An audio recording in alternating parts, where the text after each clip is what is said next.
नमस्कार, आपका स्वागत है। आप देख रहे हैं आपके साथ मेरी बात और मैं प्रिय रंजन भारती। राहुल गांधी और लालू यादव की नाक कट गई, नाक कटनी ही भी थी। जिस तरह से संविधान बदलने का नारा बीजेपी के खिलाफ लगाया था लोकसभा चुनाव में, जनता ने उस पर भरोसा नहीं किया, उनका निरादर कर दिया और करीने से उनको किनारे लगा दिया था। लेकिन लोकसभा में जब मोदी सरकार बनी और संविधान बदलने के इनके नारे का जवाब दिया, इमरजेंसी जब लगाई गई थी इंदिरा गांधी द्वारा 1975 में, उसकी याद कराई तो कांग्रेस के सर से ऊपर निकल गई। कांग्रेस को पसंद नहीं आया और अब 25 दिसंबर 1975 को इंदिरा गांधी सरकार द्वारा लगाई गई इमरजेंसी यानी आपातकाल को लोकतंत्र हत्या दिवस मनाने का मोदी सरकार ने जो फैसला किया, ये तो कांग्रेस और उनके राजकुमार राहुल गांधी के लिए बिल्कुल ही बेशर्म कर देने वाली बात है। वो नंगा हो गए हैं और लोकसभा में ये जब प्रस्ताव आपातकाल के विरोध में पारित किया गया था, तब भी कांग्रेस और कांग्रेस के राजकुमार इंडिया ब्लॉक के सारे नेताओं की देखते बनती थी, तब उनकी नाक वहां भी कट गई। उनको पसंद नहीं आया और स्वाभाविक था कि उनको पसंद नहीं आया।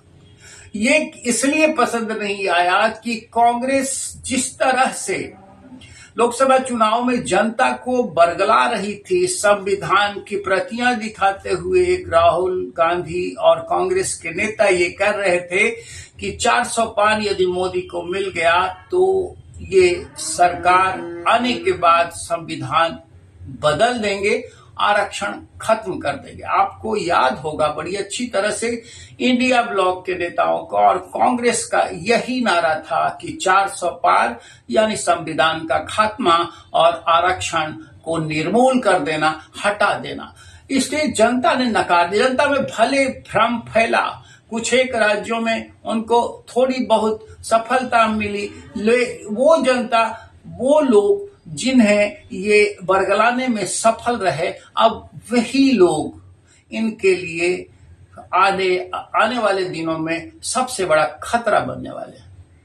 मैं ये बात इसलिए कह रहा हूं कि अभी मोदी सरकार ने जिस तरह से जवाब दिया है, ये स्वाभाविक भी था और इस तरह से मोदी सरकार को इन्हें नंगा करने की जरूरत भी थी, क्योंकि संविधान पर खतरा तो कांग्रेस ने पैदा किया था।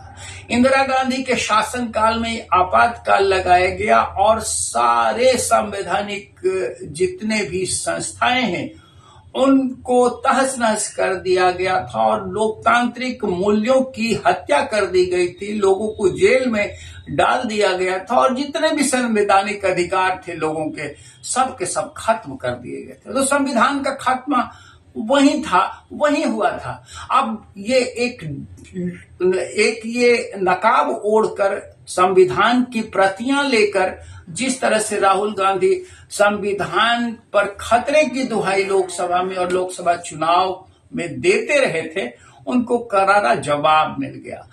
अब ये करारा जवाब मिलने के साथ साथ ये इस तरह से लोकतंत्र हत्या दिवस मोदी सरकार द्वारा मनाया जाना, ये उनके प्रति लोगों के विश्वास को और मजबूत करेगा। यानी मोदी सरकार के प्रति, यानी भारतीय जनता पार्टी और एनडीए के प्रति लोगों का विश्वास और आगाढ़ होगा और मजबूत होगा। ये बात इसलिए कही जानी चाहिए कि कांग्रेस ने ही हमेशा संविधान का दम तोड़ा है, कांग्रेस ने ही संविधान की मर्यादा खत्म की है।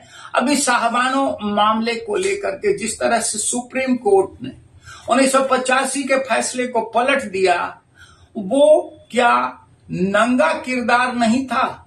तब कांग्रेस ने ही साहबानों के मामले में ये फैसला दिया था और उनके संविधान के बदलने की बात की थी। उन्होंने संविधान को बदल दिया था कि किसी भी तलाकशुदा महिला को जो तलाक कह देने के बाद तलाकशुदा हो जाती है, उसको किसी भी तरह से कोई हर्जाना नहीं दे सकता है उसके पति का परिवार।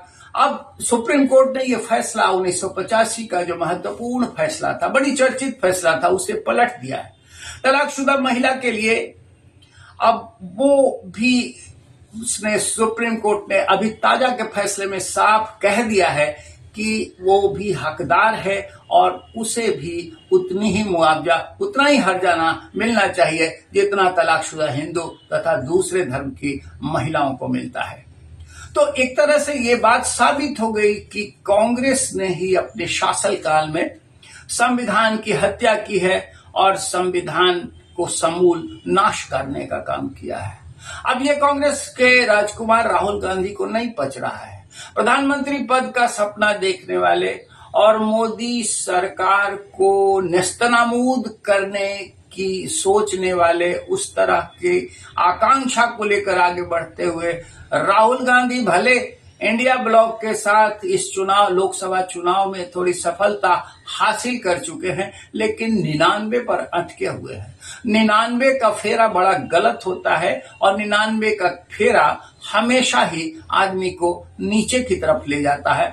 संभवतः अभी तक जो आंकड़े बता रहे हैं और जो इतिहास बता रहा है वो यही बताता है कि 99 का फेरा आदमी को फेरे में डालने वाला होता है। अब फेरे में पड़ रहे हैं, उनकी नाक कट रही है, क्योंकि जिस तरह से संविधान की दुहाई दे रहे थे और भाजपा को वो रॉन्ग बॉक्स में खड़ा कर रहे थे, मोदी के खिलाफ दुष्प्रचार कर रहे थे, अब उसी में उनके ही कंधों पर बंदूक आकर गोली भी उनके ही पैर में लगी है, उनकी गर्दन में लग रही है। निशाना पर खुद वो आ गए हैं और वो इसलिए आ गए हैं कि अगर वो कांग्रेस चाहती तो इस तरह के दीवा स्वप्न लोगों को नहीं दिखाती, लोगों को भरमाने का प्रयास नहीं करती।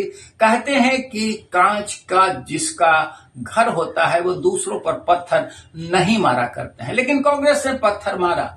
वो राहुल गांधी और सोनिया गांधी और इंडिया ब्लॉक के नेता ये भूल गए थे कि कांग्रेस ने इमरजेंसी लगाई थी, लोकतंत्र की हत्या की थी और संविधान को तार तार कर दिया था। अब मोदी सरकार ने जो लोकतंत्र हत्या दिवस हर वर्ष 25 जून को मनाए जाने का फैसला किया है, इससे इनके नाक कट गई है और इनकी नानी वास्तव में इन्हें याद आ रही है। अब कितना हद तक ये मोदी सरकार पर आगे अपनी आक्रामकता इस तरह के दुष्प्रचार के माध्यमों से करते रहेंगे, ये देखना बाकी रह गया है, क्योंकि अब इनकी ही नाक कट रही है और इनके ही माथे पर पसीना आ गया है। आज के अंक में बस इतना ही, मिलते हैं फिर। आपसे निवेदन करेंगे कि हमारे वीडियो पर अपनी प्रतिक्रियाएं देते रहिए और अगर अब तक सब्सक्राइब नहीं किया होगा हमारे चैनल को तो अभी कर लीजिए। फिर मिलते हैं, नमस्कार।